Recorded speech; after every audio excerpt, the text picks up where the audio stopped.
Hi, I'm Linda. And I'm Tim. And this is our second journey. Welcome back or welcome aboard if you're new here. We appreciate you viewing. We're going to give you some pros and cons of a recent transatlantic trip. We got off the Odyssey of the Seas a couple months back and let you know what you think of it, pros, cons, and really who's it for.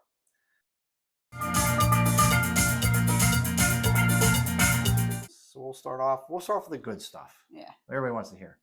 Pros. What's your first pro? I liked being on the ship for the 2 weeks. I thought it was a lot of fun being on the ship for 2 weeks. You met a lot of people. You got to know people. We've made friends.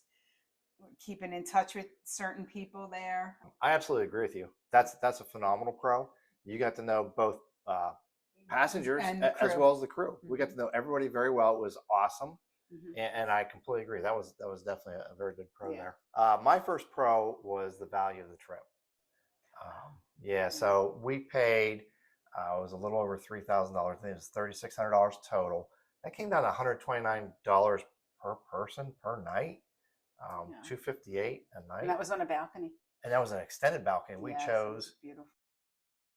So yeah, I mean, think about it. The price of a nice hotel, and that doesn't include your food or your entertainment or your transportation. So we kind of roll that all in one. It's a phenomenal value if you can use it, I think. Yeah. I mean, we paid that much for. Yeah, I totally agree. Yeah, it was a very good price. Absolutely. Yeah. All right. Pro number 2, they had a lot of entertainment on that ship and a lot of activities. Absolutely. Yeah. They every day there was a lot to do on that ship. Activities during the day, entertainment at night. I made the assumption that entertainment was going to repeat in the main theater. It did not. Every day was a new show. Yeah. So yeah, it was incredible, really. And then so many different. We love live music. Yeah. Live bands everywhere. Too much to choose from, really. Yeah, they kept you entertained the whole time. I guess being at sea for 5 days, they had 5 days straight. Yeah. 5 days straight, but they did a very good job of doing that. In the 15 days of the cruise, we had 8 sea days in there total. Right. Yeah. So yeah, entertainment. I completely agree. My second pro, sea days. There were a lot of sea days, and like you said, there's a lot of activities going on. You definitely. I mean, you could get bored if you weren't on. If you wanted to. Yeah, if you wanted to be bored, you could get bored. But there's so much to do on sea days, whether it's just relaxation or taking a show, so much activities. Yes.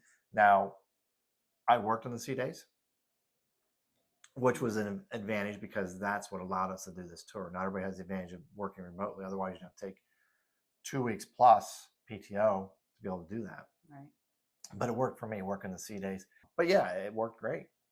All right, so you combined your first I combined my first two pros, which were being on the ship for 2 weeks. Being on the ship for 2 weeks and getting to know all the passengers and the crew. Yeah, so that was your 2 pros together. That's fun. My third pro was that the ship was less crowded. Now, was it a capacity of 30%? No, you don't get that anymore. I don't know exactly what the capacity is. I'm guessing somewhere 80 to 90%. It was pretty full. But it was still less crowded.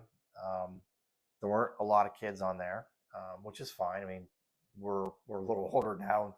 We love our kids and grandkids, but we're trying to relax on a cruise. And again, this ship, the Royals Odyssey of the Seas, it had an adults-only section. So if there were kids, you could certainly get away from.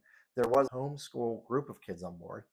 I didn't even know they were there. I think it was about 50 kids, but you may have saw them once in a while. So So that was another pro is there were very few kids. So and more of an older group for the most part, so a lot less partying, carrying on. Yeah, a lot less partying, carrying on. Very quiet. Yeah, it was great. And there were so many different nationalities between the crew and even the passengers. There were people who flew to the U.S. just to go back to Europe, or we even met a couple that were from Australia.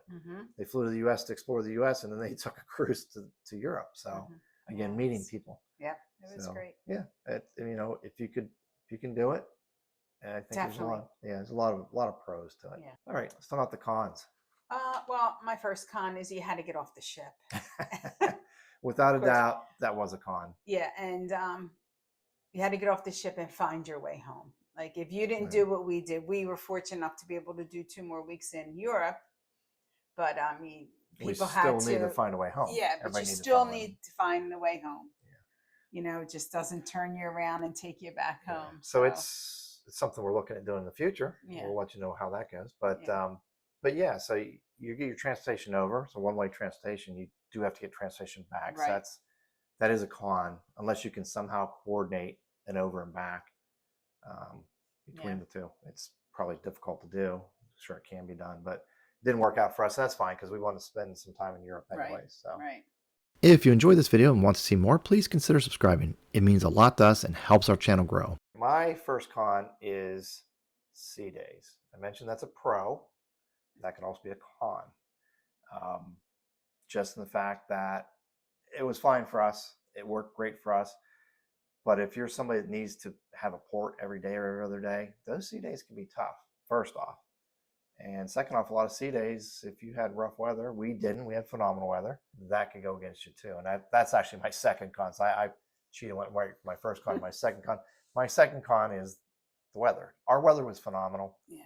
But it's a long cruise, and you really don't know what you're getting going across the Atlantic. It's not like you're down in the islands like, Aruba or Curacao or even out of the hurricane belt. This, you're going straight across. We left from New York, Bayonne, New Jersey, actually, and straight in through the Straits of Gibraltar into Rome. And so it was a straight east tour. Weather was fine. Oh, you had phenomenal weather. Yeah. I mean, it was never rough. It was just a little chilly the first few days, like mid 40s. But yeah, that could go against you too. So obviously you could run into weather. And if you run into weather, odds are if you're going west to east, the weather's going to be with you a couple of days. The other alternatives that come from Europe to the United States, westerly, we looked at that too. That's probably going to even be more challenging for weather because you're coming to the U.S. during hurricane season. So those cruises are like late September into October. So that definitely can be challenging with that. What was your second con? Well, this is just a personal second con because you had to work. So, I mean, Con and yeah, pro. Yeah, I had to work, but it allowed us to do. So I had to find things to do myself and keep myself entertained for 8.5 hours a day. Able to do that? Yeah, I mean, but one of the pros is they had a lot to keep you entertained. So. Yeah, and a casino. Yeah. Yeah, that's another con. Yeah, but there's a pro that goes with that. Yeah, we'll touch on that in a future video.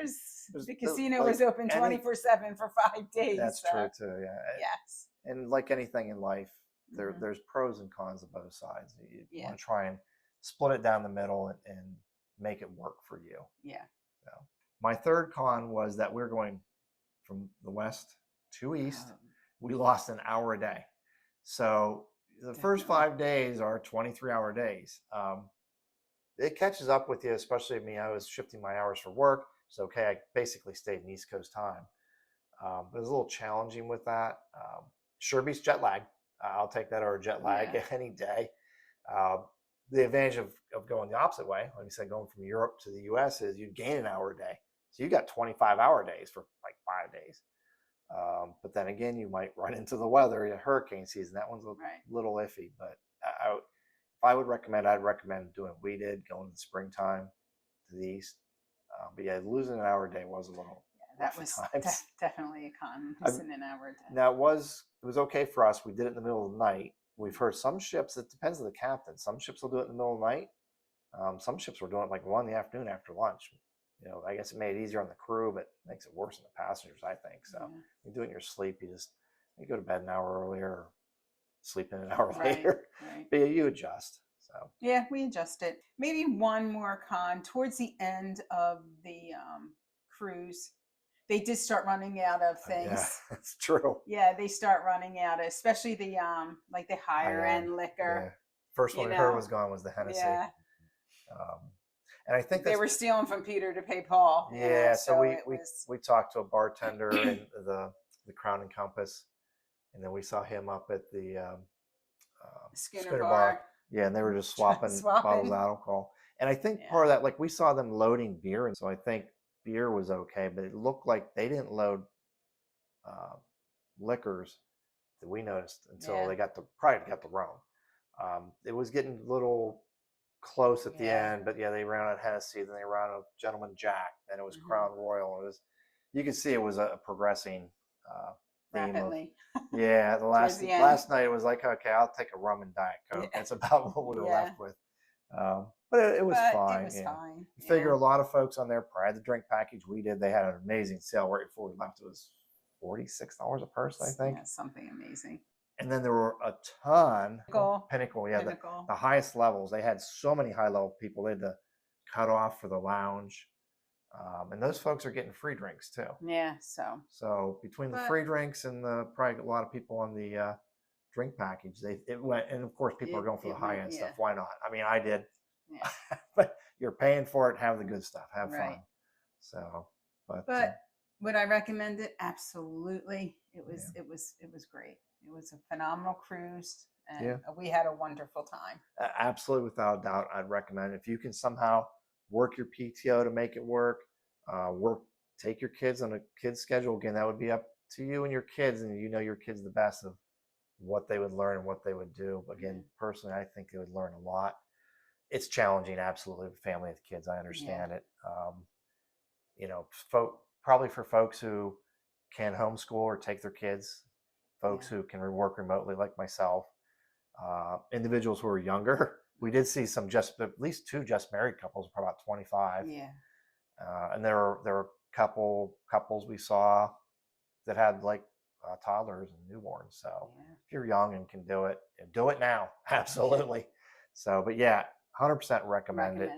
We had a wonderful time. Yep, it was great. Can't wait to do our next one. Yep. Thanks for watching. See you soon. Bye.